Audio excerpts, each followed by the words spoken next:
contest show in the land. The Las Vegas Football Contest Show focuses on Circus Sports Million, Circus Survivor, and the Westgate Super Contest, handicapping the games and releasing our contest picks every week of the season.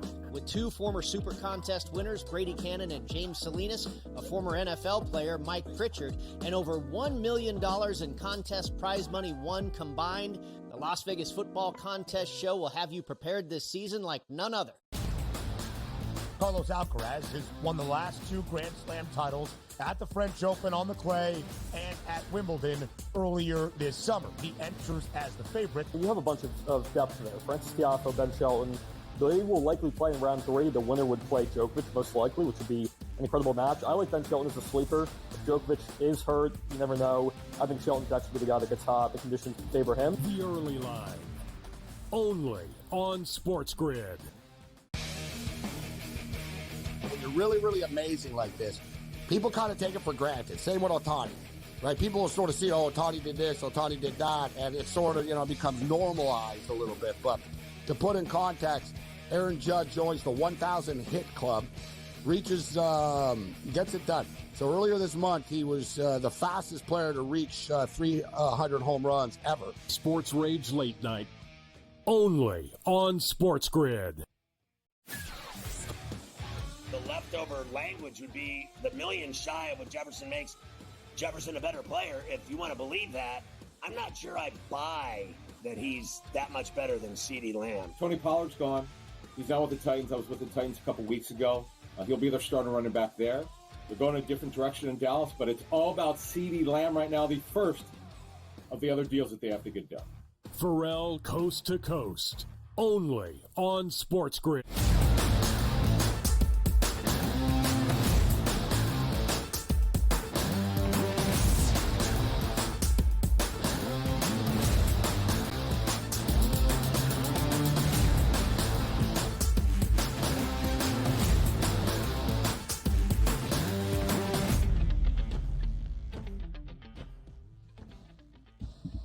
It is a football Friday, or probably better stated, a college football Friday, live right here on the early line on SportsGrid. We welcome you to hour number 2 here across the Spiz Grizz network. He is DRS, I am BSS. That's Donnie right side and Ben Stevens. A huge second hour in store where our focus for all 60 minutes is on college football in week number 1. 6 more games tonight, following 21 yesterday on a Thursday evening. 67 comes your way tomorrow. A marquee matchup in Las Vegas on Sunday. A top 25 tilt between USC and LSU. And even a game on Labor Day Monday. The debut of Bob for Boston College, that's Bill O'Brien, now as the head coach of the Eagles. And can Florida State rectify its season?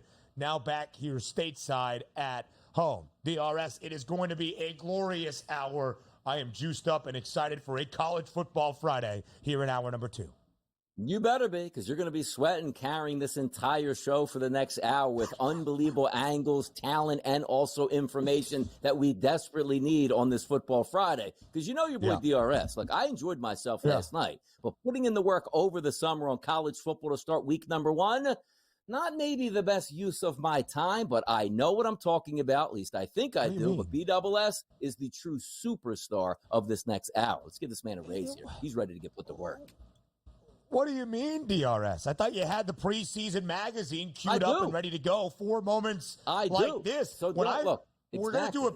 Like when you say like a team, like they're going to be like Notre Dame. I'm going to flip through it and be like Notre Dame. Yeah. Oh, look at that. Oh, Riley Leonard's there. There you go. Love to see. Yeah. And a huge matchup for the Irish tomorrow on the road in College Station, taking on 20th ranked Texas A&M. Riley Leonard, now the quarterback for the Fighting Irish, against his former head coach, Mike Elko. The two spent the past 2 seasons together in Durham, North Carolina at Duke. We will get you set for the Saturday slate. We will look at the Friday night games that we have and all the marquee matchups in store. But we start here in these first half an hour of this second hour with a college football 2024 season pick 6. Here are the 6 categories for this new era of CFB. Our national championship prediction, a Heisman winner to keep an eye on. Is Donnie Rightside a prisoner of the moment? A group of 5 playoff team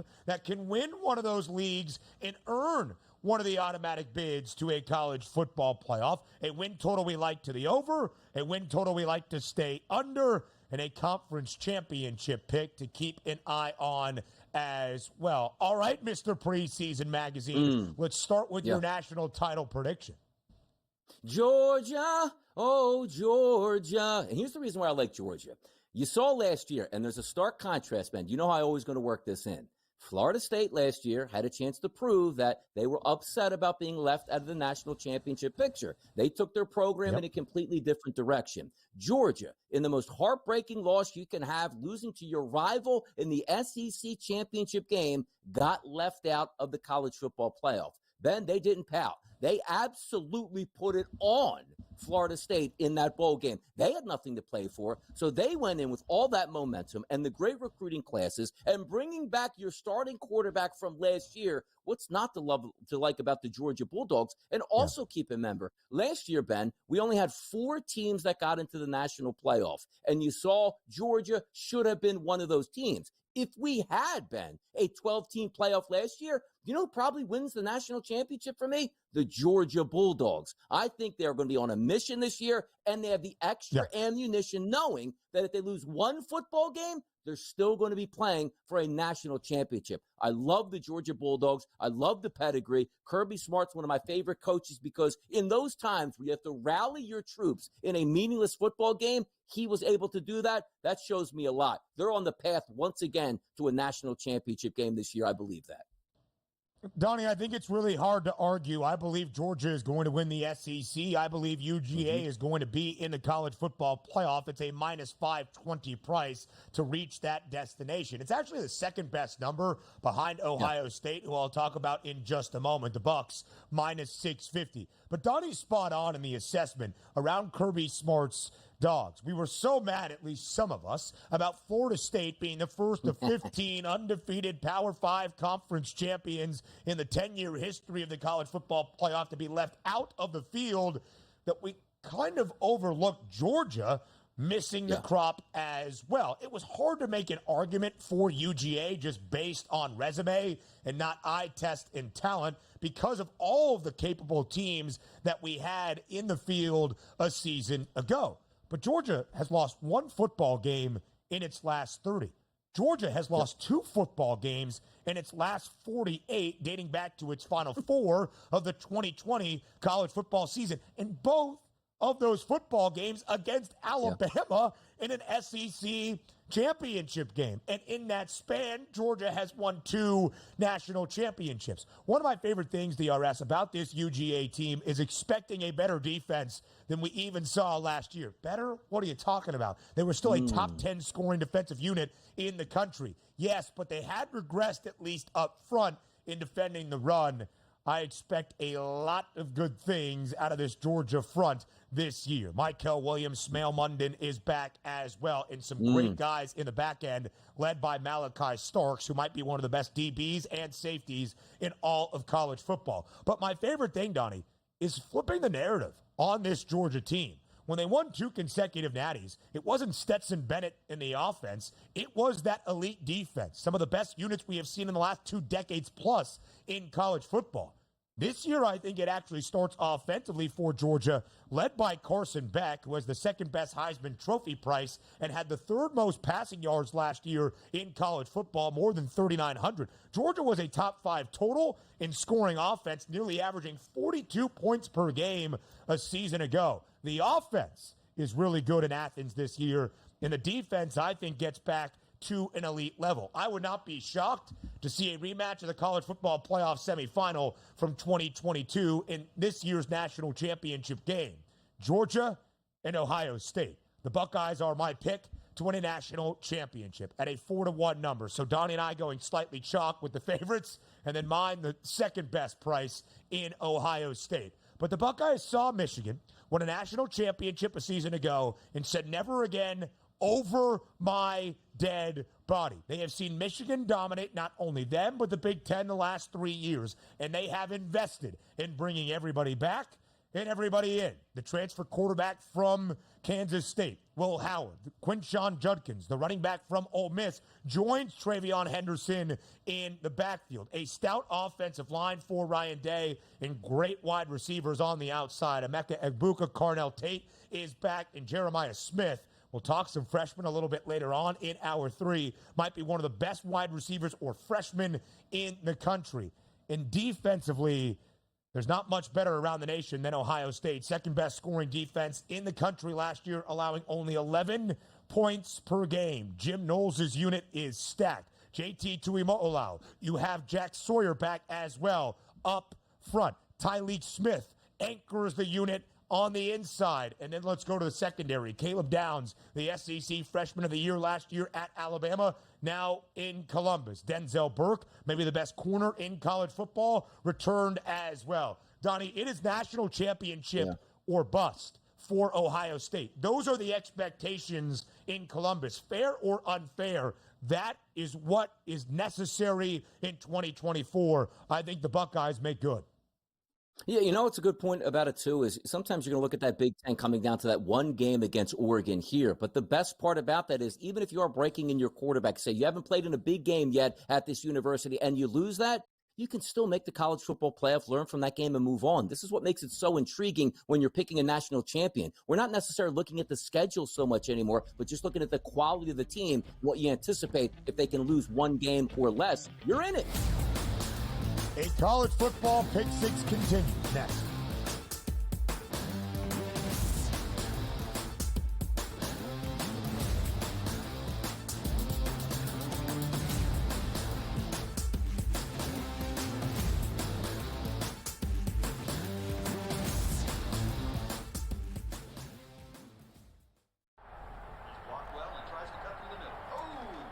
Your gut says Miami is going to win, and you should take the over.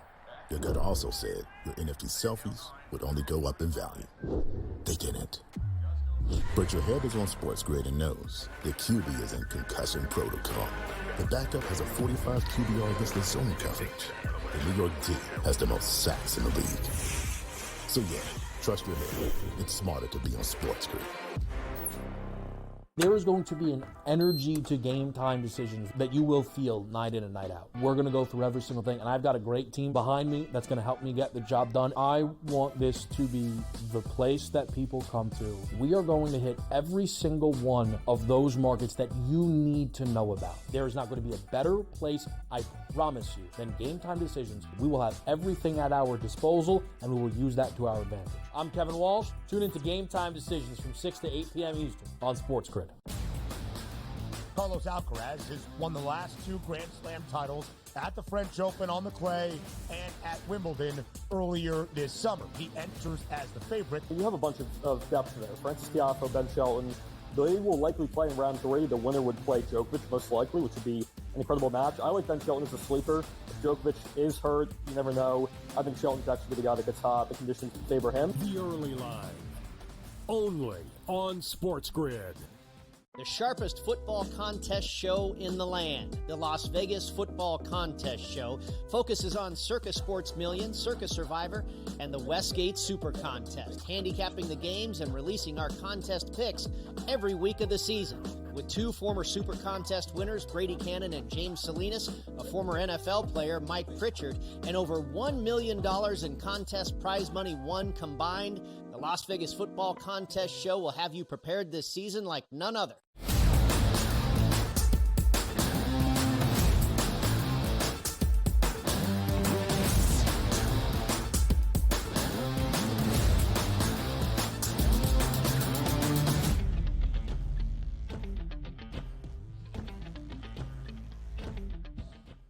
A guy has his preseason college football magazines, watches one game to kick off week number 1, and all of a sudden thinks he knows who's going to strike the pose as a Heisman Trophy winner in early December. As we continue our college football pick 6 for the 2024 campaign, DRS, we go from the national title winners to a Heisman Trophy winner. Who's your selection?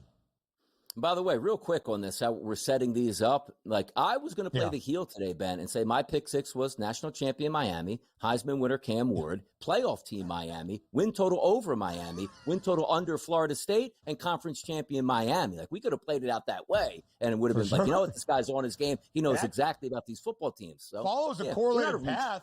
All of those things would have added up together if it were to happen. So not the craziest thing you've ever said. Would they have let me round robin? It would have been tremendous. But, yeah, we are not a regional show, so we're not going to keep this down in South Beach here. We got to spread our wings. But watching last night was phenomenal. And sort of laying out the game plan of how you can win a Heisman. I told you, like, typically it's going to be a quarterback because they're going to have their Heisman moments on a good football team, make big plays in big situations. You're going to get the bump there. But statistics from the running back position and the wide receiver position usually leave out how good your football team is. So, yes, you would love the extra bump if you're a wide receiver at Alabama like Devonta Smith, killing it out there on a national championship caliber team, sure. But if you're not going to have that, why not have a school that's in a conference notorious for not playing a lot of defense? You already don't have a great defense, which means you are going to throw with your top flight quarterback routinely 35 to 45 times in a game, and you just might be the best wide receiver in football. Now, also, Ben, when I talk about, let's just say, the MVP award, the extracurriculars, the Cy Young Award, the same thing, like Paul Skeens. Hey, you know what? If Skeens was the linchpin for the Pittsburgh Pirates, bringing him up to the majors and surging towards the playoffs, people are going to look at that and like, you know what? His ERA's up there with, Zach Wheeler's, and it's up there with Chris Sale's, but boy, he was the catalyst for them winning. You might get an extra couple votes that way. Well, when you take a look here from a college football team, it works that way in the actual quarterback position if you're winning, but from a wide receiver, wins and losses aren't measured on you here. And also the extracurriculars for Travis Hunter are he plays two positions and plays them all game, and he's not just filler like, hey, the guy plays on special teams and he's a wideout. Ooh, that's interesting. Like, no, he might play 100 plus snaps every single football game between offense and defense this year. So the extracurriculars go in his direction. And yes, you might be watching it based off of yesterday saying like, boy, you're getting really excited about one player. It's not as if this guy just showed up like, wow, never seen him before. He was awesome last year. And it looks like, Ben, he's even better this year. Since 2000, 19 of the 23 Heisman Trophy winners have played the quarterback position. In the college football playoff era, 8 of the 10. If you are going to be a non-QB and legitimately be in the Heisman Trophy race all season long, you have to be Travis Hunter, the best two-way player in college football, nearing 125 snaps. No official snap count as of yet, but about 125 last night. 7 grabs, 132 yards, 3 receiving touchdowns. My only worry, DRS, is Colorado as a team the entire way. If they're going to be a 5 or 6 win football team and not really in college football playoff contention or make it a run to a Big 12 championship game, does it lose a little bit of its luster despite the star power out in Boulder? But there is no doubt the star power is there for CU. Shador Sanders and Travis Hunter both at 25-1 following last night's victory over North Dakota State. My Heisman Trophy winner to keep an eye on, that's Jalen Milroe, the quarterback for Alabama at 14-1. I believe in Kalen DeBoer fully. And if you have some questions about taking over for Nick Saban and the very large shoes to fill in terms of the program, fine. In terms of developing quarterbacks, nah.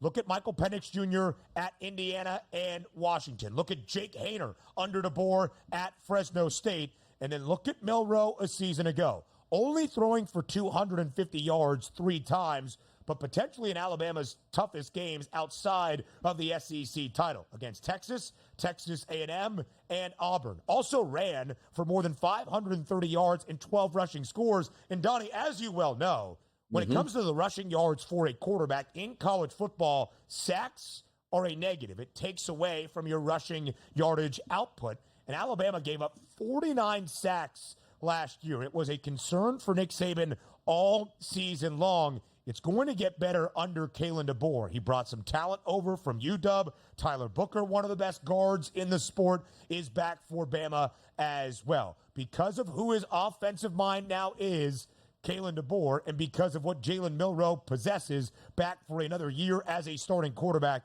Keep an eye on the signal caller for the Crimson Tide at a 14-1 price to win a Heisman Trophy. It's crazy as we look at Alabama this year. We know they're high rated, but it almost feels like Alabama's in like the sleeper category since Nick Saban isn't there, as if this college football team would fall off the planet right away. DeBoer is a great offensive mind and certainly going to help Jalen Milroe out. I expect big things out of Alabama, and that means big football games, chances for a lot of Heisman moments. Maybe the biggest moment in Jalen Milroe's career is when Kevin Walsh and Joe Lisi were watching the National College Football Playoff. It's on tape, it's recorded, and chased out of the room was Kevin Walsh by screaming, "Milroe, Milroe, Milroe." So maybe this year he actually gets over the top. He's capable, and he could do it, and I expect big things from him and Alabama this year. He certainly is. DRS, we got to fly around. Let's go to our group of 5 playoff teams before we hit the break, and then we'll give you win totals on the other side. Who is that G5 team you think can make the college football playoff? App State, Boone, North Carolina, one of the best atmospheres you'll find in G5 football out here. Even though I don't think G5 teams should be included in the college football playoff, they will be. There will be a player. Joey Aguilar, very good season last year, returning back. And just like we're talking about Ohio State, how about 9 starters back on the defense for App State? They'll be a player this year, and I think they can win the Sun Belt. Joey Aguilar, one of the top 10 quarterbacks last year in college football, 7th most passing yards, 3,757, 33 touchdowns to only 10 interceptions. I think Boise State is going to win the Mountain West once again. They're a minus 145 favorite to win that conference crown. And, of course, as you are trying to lock up one of the 5 bids automatically that go to the 5 highest-ranked conference champions in college football, if Boise State can be high enough ranked in front of others, which I believe the Broncos will have the opportunity to do, a 4-1 price to reach the college football playoff makes a lot of sense to me. Some win total overs and unders up next in our Pick 6.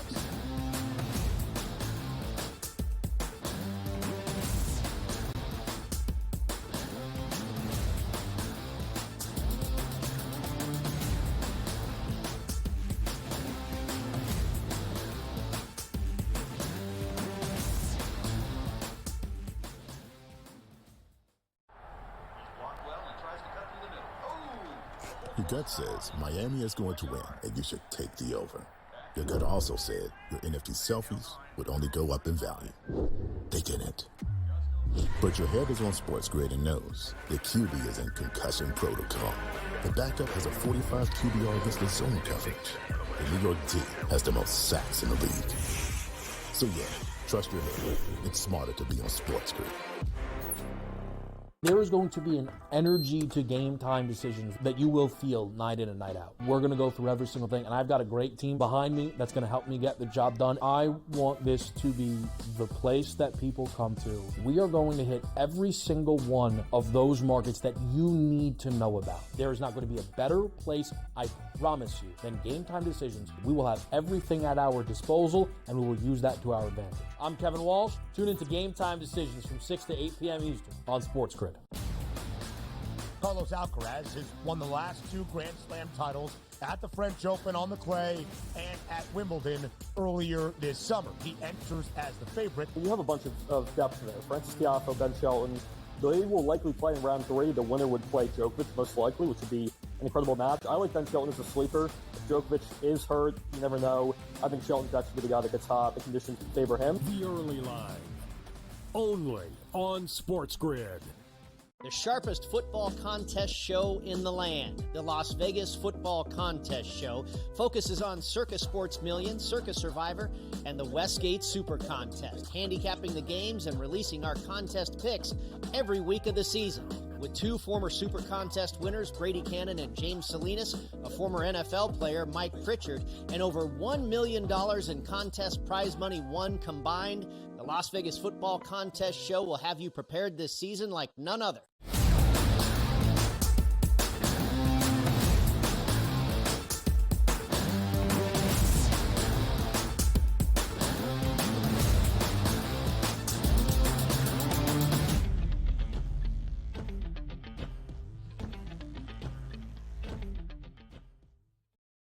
A win total over, a win total under, and a conference championship bet to round out our Pick Six entering the 2024 college football campaign that started last week with Week 0. 21 games to officially kick off Week 1 last night at the FBS level. So we get you set for the first full weekend of this season. Win total over, win total under. Fire through, DRS.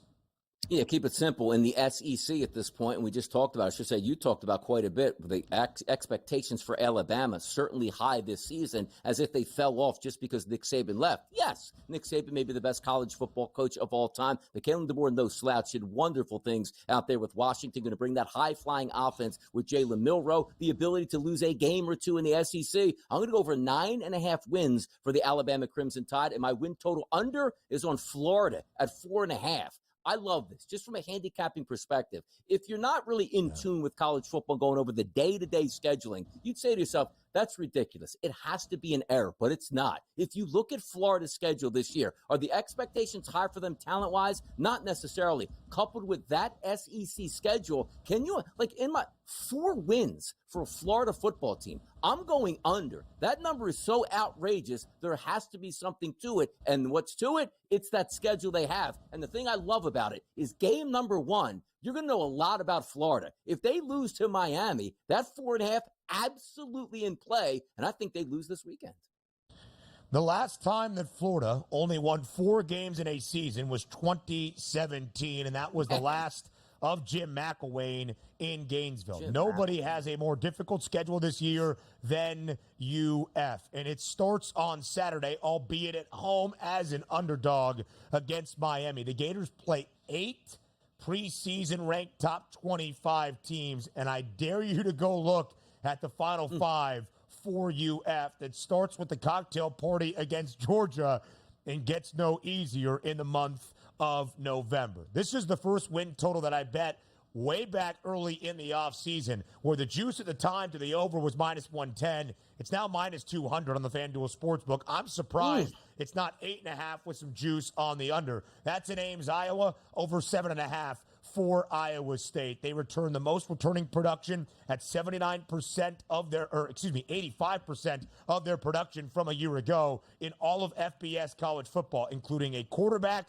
who earned his experience last year in Rocco Becht, his top playmakers on the outside, and the entirety of his offensive line. Defensively, they're going to be great once again under Matt Campbell. They were a 7-win football team in the regular season last year, DRS, ended with 6 losses, 5 of the 6 by 10 points or less, 3 of the 5 by just a field goal. So I expect this Iowa State team to win at least 8 games this year, maybe even contend for a Big 12 title. Oklahoma, who won 14 Big 12 titles, 14 of the 28 when they were given out conference championships in that league, now goes to the SEC, and the Sooners have a difficult slate as well. Much like Florida, they end the year with a grueling gauntlet. They have the 5th most difficult schedule in all of college football. Here is OU's final 4 games. At Ole Miss, FCS opponent Maine sandwiched in between, at Missouri, home against Alabama, at LSU in Baton Rouge. I don't think Oklahoma's a bad football team, but 7.5 with an OU defense that needs to keep improving under Brent Venables and a first-year starter at quarterback in Jackson Arnold, despite the talent that Arnold is, I lean under with just a very difficult slate to start off their SEC time.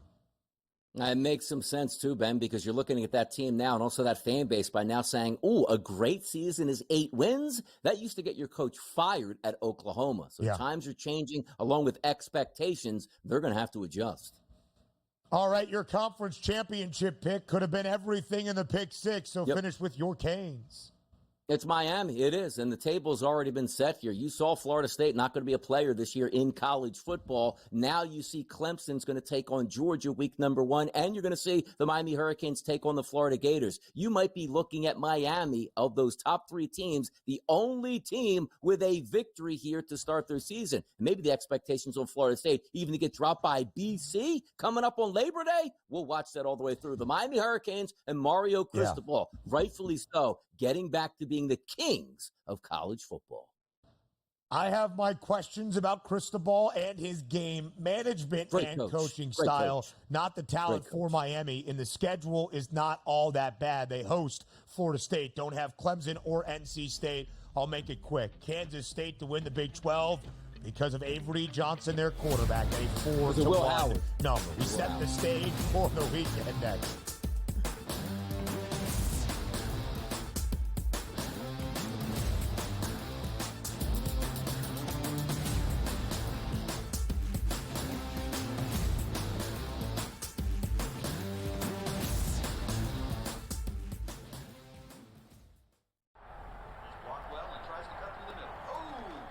Your gut says Miami is going to win, and you should take the over. Your gut also said your NFT selfies would only go up in value. They didn't. But your head is on SportsGrid and knows the QB is in concussion protocol. The backup has a 45 QBR against zone coverage. The New York D has the most sacks in the league. So yeah, trust your head. It's smarter to be on SportsGrid. There is going to be an energy to game time decisions that you will feel night in and night out. We're going to go through every single thing, and I've got a great team behind me that's going to help me get the job done. I want this to be the place that people come to. We are going to hit every single one of those markets that you need to know about. There is not going to be a better place, I promise you, than Game Time Decisions. We will have everything at our disposal, and we will use that to our advantage. I'm Kevin Walsh. Tune into Game Time Decisions from 6 to 8 p.m. Eastern on SportsGrid.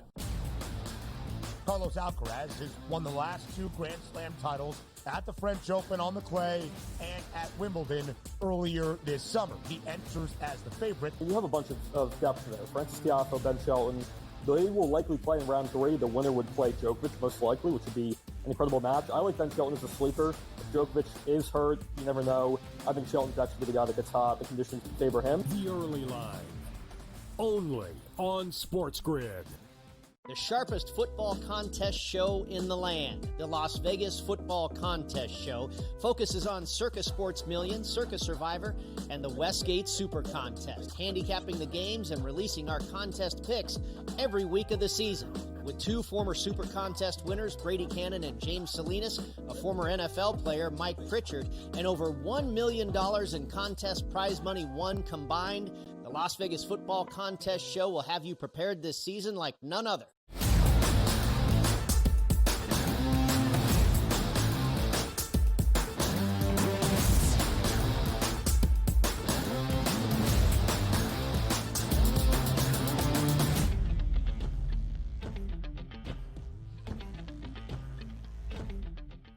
Georgia is on the mind as we start our breakdown and preview of the first full Saturday of the college football season in 2024. That comes your way tomorrow. It's got Donnie right side singing in the commercial breaks, and it's got our focus first and foremost. The first of 3 ranked versus ranked matchups that we have in week number 1 in Atlanta, technically a neutral site.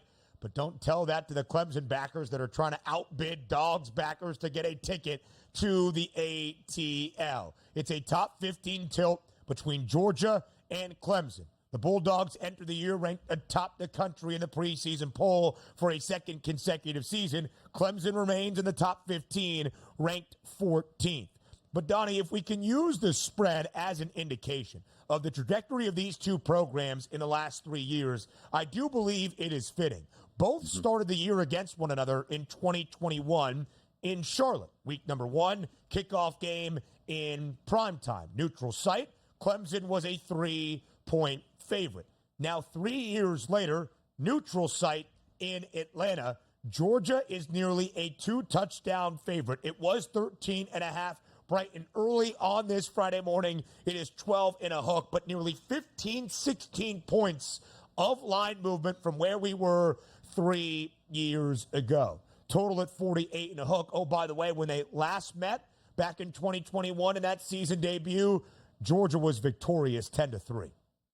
Yeah, and it seems like the same trajectory for Clemson, right? It used to be the days of Trevor Lawrence was fantastic. That offense could move, superstars all over the field. Deshaun Watson, same thing. I don't get that same respect here out of Clemson's offense. And also Klubnik coming in, expected to be that next level 5-star recruit that was going to take you to the next level. And we haven't seen that yet out of him. Maybe you see it this year, But to put him in that neutral site, as I want to put in like air quotes at this point, down in SEC territory in the Mercedes-Benz Dome, that's not really fair for him at this point. But you're expected to perform. Like, nobody from Clemson, even Dabo Swinney's going, okay, you know what? Let's go in here and see what we can do. And if we lose, let's just keep it close. We'll be happy. No, Clemson is expected to play for a national championship or be on that level, which means you're going to have to be against that for Georgia. Hear me out on this. I don't understand the line movement, to be honest. 13.5 down to 12.5. If you're looking at the FanDuel Sportsbook right now, under betting statistics, percentage of bets on Georgia, 75%. Percentage of money, 84% on Georgia, and the line is dropping. So you are getting sharp money here coming on Clemson, bringing that line down. When you typically have that much money, you don't go from 13.5 to 12.5 end. You go from 13.5 to 14.5 to 15 in that range. So that does have my eye.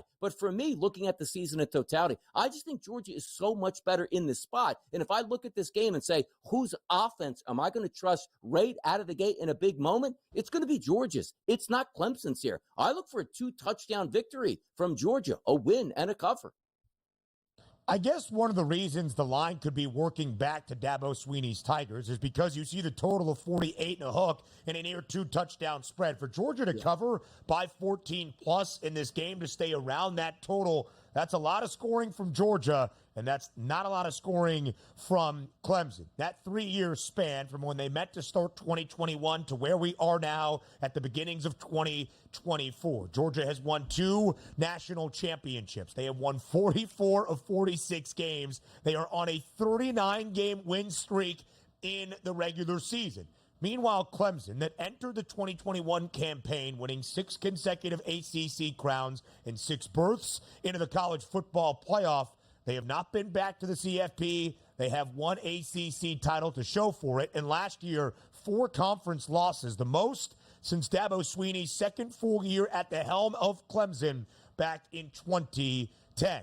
That is where these 2 programs are entering this year. And my main focus, DRS, is not on the defensive side of the football. These 2 programs, 2 of 5 programs around the country that in the last 5 full seasons have held opponents to less than 20 points per game on average all 5 years. Clemson, Georgia, Iowa, Michigan, Penn State, those the 5 good defenses. It's the Tigers' offense, less than 30 points per game last season. And in the past 3 years, they have not ranked inside the top 3 in terms of the ACC in scoring offense. In those 6 years from 2015 to 2020, 6 straight conference crowns, 6 straight college football playoff bids, 2 national championships in 2016 and 2018. Of course, they were ranked inside the top 3 all 3 seasons. I lean Georgia in this football game, and I would keep an eye on Carson Beck's number. Again, I think you start the conversation this year with Georgia offensively, knowing the defense is going to be stout once again. So that's one of the 3 top 25 ranked versus ranked matchups that we have. Now we go prime time in College Station at Kyle Field, one of the great environments in college football. It's a top 20 tilt. 20th ranked Texas A&M, 7th ranked Notre Dame. The Aggies now a 2.5-point home favorite under a field goal, but Notre Dame opened early in the summer as a slight moneyline favorite in College Station. Mike Elko's debut as the head man in College Station, former Duke coach the past 2 years, spent 4 years under Jimbo Fisher as Texas A&M's defensive coordinator. He reunites in his first game at A&M against his former quarterback at Duke, Riley Leonard, who's now the QB for Notre Dame. Confused? That's college football in 2024.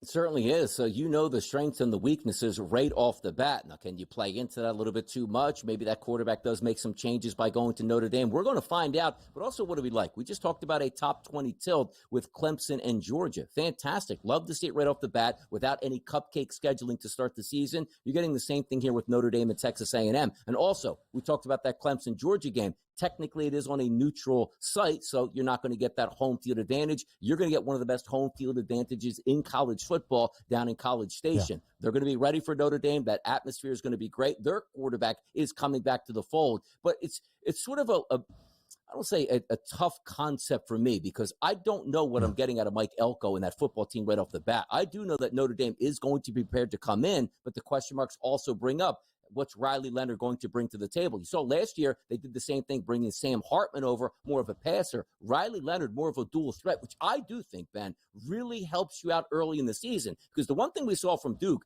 that wasn't great skill positions that were wrapped around him, and he made a lot of things happen in big moments, which we're expecting the same thing. But I will give the advantage to Texas A&M. And at the FanDuel Sportsbook today, if we're looking at those betting statistics, 57% of the bets coming in on Notre Dame right now. We'll see where that line winds up by game time. I wonder if it gets to 3. I wonder as well. 46.5 is the total. Two really good defenses squaring off. Under Marcus Freeman, Notre Dame in the past 2 seasons has seen defensive year-over-year improvement. That's the first matchup I look at. Connor Wigman back for Texas A&M. Only 4 games last year before an injury in the 4th game ended his season. There's a lot of high hopes about what Wigman can do in this offense at A&M. But Notre Dame a season ago, 4th best passing defense in the country, only giving up just under 175 yards per game. 8th best scoring defense as well, 16.6 points per game. Under Elko as a defensive coordinator, A&M had the 3rd best scoring defense in his final year in College Station before he departed to Duke. They allowed less than 16 points per game. Riley Leonard last year, only 4 fully healthy games for his former skipper in Mike Elko, but against the 3 Power 4 teams, including the upset against Clemson, he only threw for a touchdown and an interception. Not a ton of passing stats, less than 200 yards in all 3 of those games against Power Conference foes, but at least 88 yards on the ground, 3 touchdowns in total in those 3 games. A dynamic athlete at the quarterback spot. We'll see how it plays out for Notre Dame to start off 2024. We go to the Florida face-off on the other side of the break. Will Donnie's Hurricanes start the year with a big victory in the Sunshine State against in-state foe Florida, or will we have questions about the Canes under Mario Cristobal to begin 2024? That and the marquee matchup in Sin City on Sunday. Up next.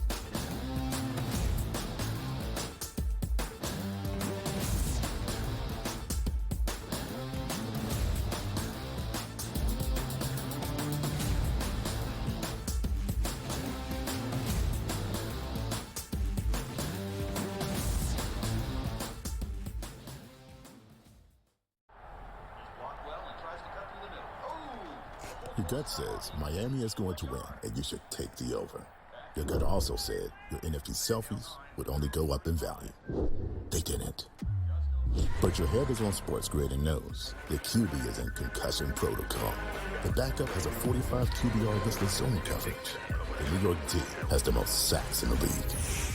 So yeah, trust your head. It's smarter to be on SportsGrid. There is going to be an energy to game time decisions that you will feel night in and night out. We're going to go through every single thing, and I've got a great team behind me that's going to help me get the job done. I want this to be the place that people come to. We are going to hit every single one of those markets that you need to know about. There is not going to be a better place, I promise you, than Game Time Decisions. We will have everything at our disposal, and we will use that to our advantage. I'm Kevin Walsh. Tune into Game Time Decisions from 6 to 8 p.m. Eastern on SportsGrid. Carlos Alcaraz has won the last 2 Grand Slam titles at the French Open on the clay and at Wimbledon earlier this summer. He enters as the favorite. You have a bunch of depth there. Francis Tiafoe, Ben Shelton. They will likely play in round 3. The winner would play Djokovic, most likely, which would be an incredible match. I like Ben Shelton as a sleeper. If Djokovic is hurt, you never know. I think Shelton's actually the guy that gets hot. The conditions favor him. The early line, only on SportsGrid. The sharpest football contest show in the land, the Las Vegas Football Contest Show, focuses on Circa Sports Million, Circa Survivor, and the Westgate Super Contest, handicapping the games and releasing our contest picks every week of the season. With 2 former Super Contest winners, Brady Cannon and James Salinas, a former NFL player, Mike Pritchard, and over $1 million in contest prize money won combined, the Las Vegas Football Contest Show will have you prepared this season like none other.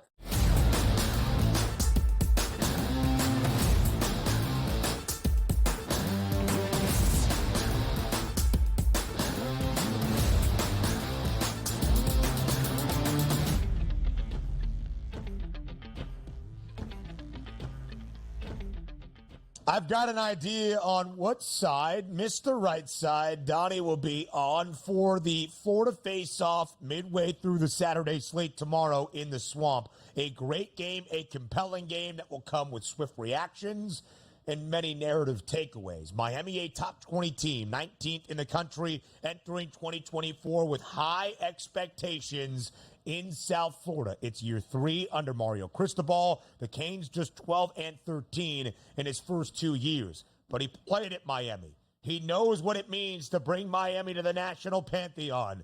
Will it get done this year? The Hurricanes, a 2.5-point road favorite in Gainesville. The fearsome Swamp, maybe not so much anymore against UF. The over-under 54.5. DRS, can Miami cover as less than a field goal favorite against Florida? I think they can, and this is big because we've seen in the past where Florida and Miami had some unbelievable matchups. I still remember the game. I want to say it was 2003 at this point where Devin Hester returned the opening kickoff. They were down with Brock Berlin, three touchdowns in the second half, came all the way back to win that. We've had some memorable games, including the Florida flop back in the day where Miami's last play of the game, they all laid down on defense to let Florida score another touchdown. So they got a long history that goes back. I love to see this rivalry continue, but also Miami is not on a neutral site. They're not playing in the Citrus Bowl. They're not playing in the old Orange Bowl, or quite frankly, down at Hard Rock. This game is on the road, and they're laying points to the Florida Gators, which tells you something right off the bat. And this line has been out for quite some time and not really moving all that much. And also, it might be astounding to people watching the show today, the Florida Gators team total at 4.5. This buys into it. This is one of those games where you might be looking at Florida's schedule as they need absolutely to win this game if they want to win 5 games on the season. So I'm buying into the line itself and the hype for Miami. Now, get this, though. Miami is really hyped coming into the season. We've seen it maybe sometimes over the past. Malik Rozier's in there, and maybe they're winning games. We know they're ultimately all not that good. This could be a referendum game right off the bat. Mario Cristobal walks into Florida, picks up a victory. Doesn't even matter if it's ugly. Those vibes are going to continue the rest of the way. But it's not as if saying, like, oh, Donnie, if they lose to Florida, they can still make the college football playoff. I get that. But this feels like a game that Miami absolutely must have here and is expected to win, that they need to win that. I'm expecting Miami to come out big. Your quarterback, maybe the best quarterback they've had over the past couple years by far. Solid running back position here. The talent, the wide receiver position. One of the best young defensive ends in college football, rushing the passer. Get the job done, Miami. This would mean that maybe you are starting to come back here into that national picture. It's year number 3 for Billy Napier. It's year number 3 for Mario Cristobal. A lot of year-over-year improvement is expected in both spots. Does Napier get a little bit of the benefit of the doubt because of the Gators' schedule? I don't really think so. Again, the hardest schedule in the country. The only good news for UF is of the 8 ranked opponents they have to play based on the preseason AP Top 25. 5 of them, including tomorrow in the Swamp, come at home. Last year as a dog, Napier and the Gators just 2-5 against the spread. In his first year, 5-1 against the number, and they were great as an underdog at Louisiana under Napier in his 4 years there, 12-5 ATS, but not good defensively last year for Florida. That's where the improvement needs to be. And Miami returns its entire offensive line that led the Canes to 173 rushing yards per game. Yes, they are going to air it out, and they've got a great trio of wide receivers led by Xavier Restrepo, and they've got Cam Ward there as well, who threw for the 7th most passing yards last year in college football, or 8th most passing yards, but still over 3,700. But Damian Martinez, the transfer running back from Oregon State, a name to know for tomorrow against a bad Florida rushing defense a season ago. Sin City on a Sunday, the third and final ranked versus ranked matchup that we have. It's LSU, a 4.5-point favorite against USC. The over-under stands at 64.5. DRS, both of these teams played 13 games a season ago, including their bowl victories. Both went over a ton. USC over in 10 of 13. LSU, the highest over percentage in college football last year, over in 12 of 13. Both have brought in, though, new defensive coordinators, hoping to shore up that side of the football. What do we see out in Las Vegas? I'm going to buck the trends here, and I'm going to go against the grain. You see LSU opened up as a 6.5-point favorite. That's down to 4.5. I'm going to take LSU in this game, just trusting that SEC talent, and also trying to remind ourselves, you're not just moving on from a quarterback at USC and also LSU by saying like, oh, they were decent players. No, they were generational talents at their institutions, and both of those guys, high draft picks into the NFL. So I see that 62.5 that goes to 64.5, Ben. Both teams breaking in new quarterbacks. I'm going to go under the 64.5. So I'll go against the grain on the actual line itself. I'll buy the interest now at 4.5, where it was close to a touchdown. And I'm going to go under in this one. I understand what you said last year. A lot of these games went over. But again, you're talking about some of the best quarterback play in Jaden Daniels and Caleb Williams that we've seen in a long time. And I think it might take some time. And also a neutral site here to open up the season. I might lean on the under in this one. Listen, both defensive coordinators now at their new spots, poached from conference rivals. Danton Land, the new DC at USC, leaves UCLA, makes the short trip from downtown LA to from Westwood to downtown LA to take over the reins at Southern Cal. Blake Baker, the new defensive coordinator in Baton Rouge, last year in Columbia with Missouri. By the way, Mizzou didn't skip a beat on that side of the football. Yes, an FCS opponent in Murray State, but a 51-0 victory yesterday for Missouri, ranked 11th in the country.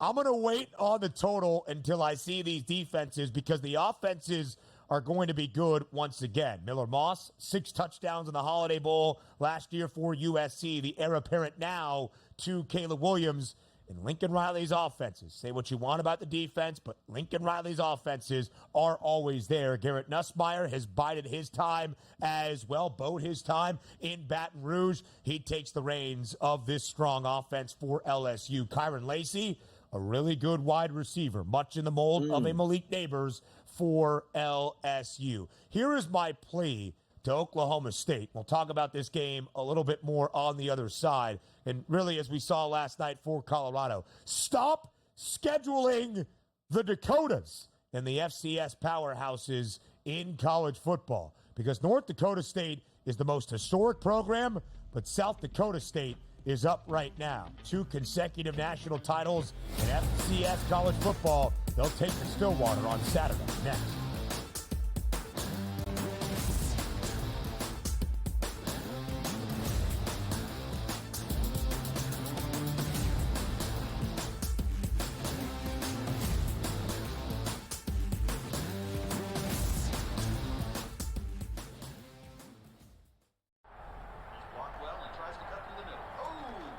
Your gut says Miami is going to win, and you should take the over. Your gut also said your NFT selfies would only go up in value. They didn't. But your head is on SportsGrid and knows the QB is in concussion protocol. The backup has a 45 QBR against the zone coverage. The New York D has the most sacks in the league. So yeah, trust your head. It's smarter to be on SportsGrid.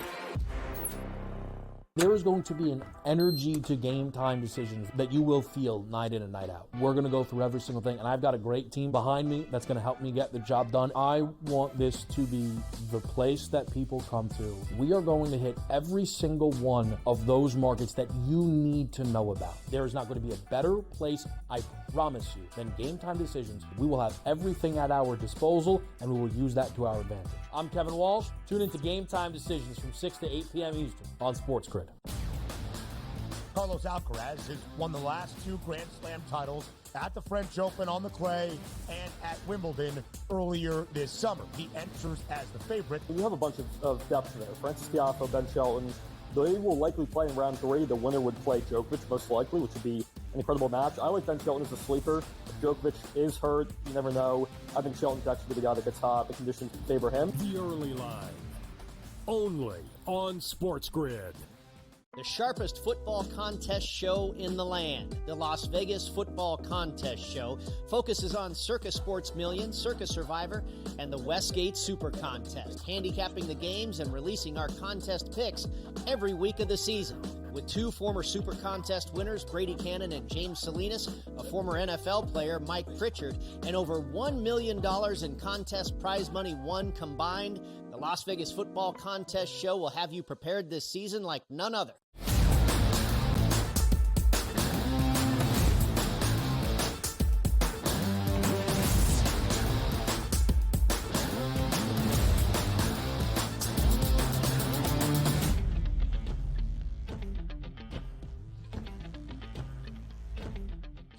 I don't know why anybody in their right mind would decide to start a college football season with expectation against a team that plays FCS football in the Dakotas, whether it's South or North. North Dakota State is the biggest pedigreed program in FCS college football. 9 national championships, 6 in the last 10 years. But you know who has won the last 2?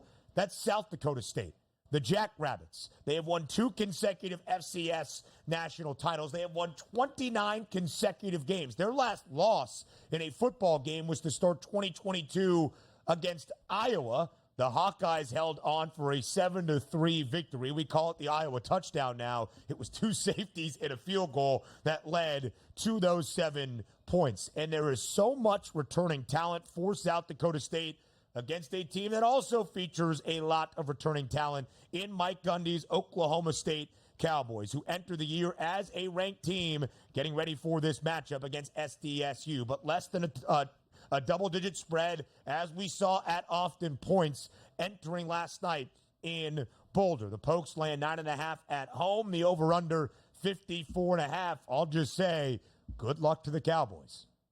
Yeah, by the way, is it just apparent that if you do play North Dakota State or South Dakota State, you just automatically line that game at 9.5, as it feels like, because that line was for most of the week there on Colorado itself? But you're right about this. As a head coach, you don't like to see these games, even though you're still supposed to win it. And it's nice to get a test here, because the one thing you saw from Colorado, they picked up the victory, but you get some good film work to say, look, that was a really good team. We pulled out that victory, as opposed to the mirage of let's wipe Howard off the field. Yeah, we were fantastic, and you roll into game number 2 against a legitimate opponent. And whoa, things are really different at this point. So there's something to be said about that. And also the advent of the 12-team playoff, where I guess if you lose to South Dakota State, you're still involved in the national championship picture, even though that most people probably won't pick you to win it if you do drop to an FCS team. 9.5 for me, 54.5. The way I saw yesterday, I think that 54.5 certainly going to be in danger. I would go over in this, because I do think you're going to get a great punch out of South Dakota State and Oklahoma State. You know they're going to be in it with some offense. So as opposed to laying the points, I think it's going to be a close game to what we saw yesterday. But I think we do get into the 50s here in this game. Yes.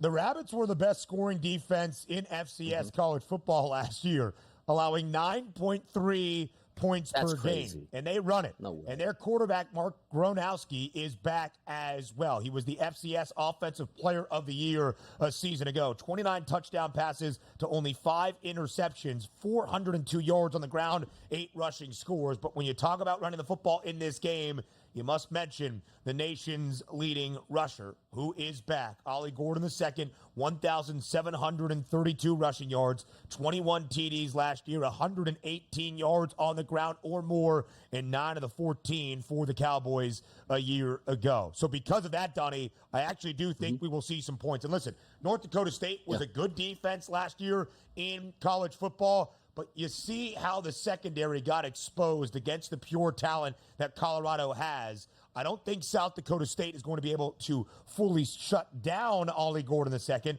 or the returning 7th-year quarterback in Alan Bowman. I think we will see some points tomorrow in Stillwater. And Oklahoma State has allowed 29 points per game in each of the last 2 years. Worst total and passing defense in the Big 12 a season ago. Let's go to a rivalry in college football. That's Penn State and West Virginia. One of the marquee matchups to start the slate on a Saturday. The 61st all-time meeting between the Nittany Lions and the Mountaineers. They met last year. Penn State scored a touchdown with 5 seconds left with their backup quarterback to win 38-15. The Nittany Lions covered as a 20.5-point favorite. Apparently, that is stuck in the craw of Neil Brown's team there in Morgantown. They're not too pleased. Will they be able to cover or maybe even win outright at home against PSU to start off this season? You're taking a look at the FanDuel Sportsbook opening this line, Ben, at 10.5. They're now down to 8.5. Other outlets have dropped as low as 7.5 right now. So the belief right now is Virginia is going to be a live dog. Now, how much you want to draw back from previous performance, say that wasn't fair, we're going to get you back for scoring a touchdown late? That's neither here nor there, because one thing we know about James Franklin, if he has a chance to put an extra 7 on the board, he'll try to put an extra 14 points on the board, regardless of what the scoreboard says. 51.5 sounds about right, but this is a pretty good rivalry here. Stoking the fire in week number 1. I'm probably going to lean a little dog points here. West Virginia at home getting more than a touchdown, probably the way I'm going to lean. Key matchup, WVU, best rushing offense in the Big 12 last year, averaging 229 yards per game, and their 3 leading rushers who had more than 770 yards on the ground, all back, including quarterback Garrett Green. Hour 3 up next.